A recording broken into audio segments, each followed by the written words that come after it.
about a month out from Samsung's latest Unpacked event in Brooklyn, and as tradition dictates, it's going to focus heavily on the company's new Galaxy Note.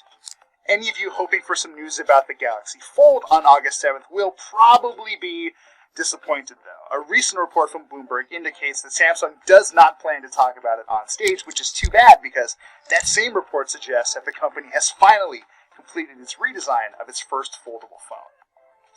If you're not up to date on this whole mess, here are the broad strokes.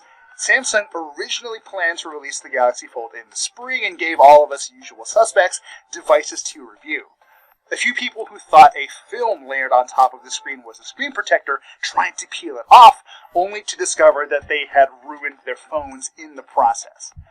After a couple months of work, Samsung has apparently redesigned that all-important upper layer to cover the entire foldable screen and tuck under the edges of the bezel so it's impossible to remove by hand.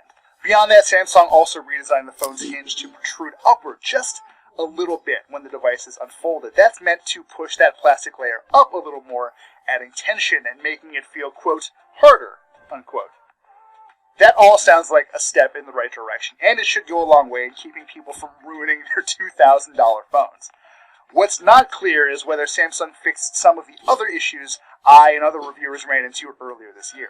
Our counterparts over at The Verge got a Galaxy Fold that developed a strange lump at the bottom of that foldable display, which quickly broke the panel, and to date, Samsung just has not said what happened there. And while testing our own Galaxy Fold for review, I noticed a few areas where stuff from your pockets could feasibly squeeze inside the phone. There were small gaps created by the hinge above and below the display, which might have been fixed in this redesign, to be fair.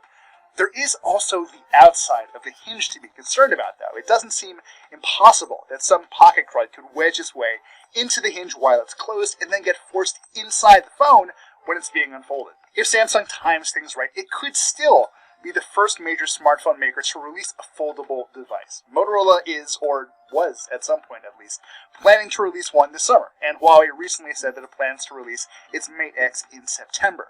Still, I think the lesson here is pretty clear.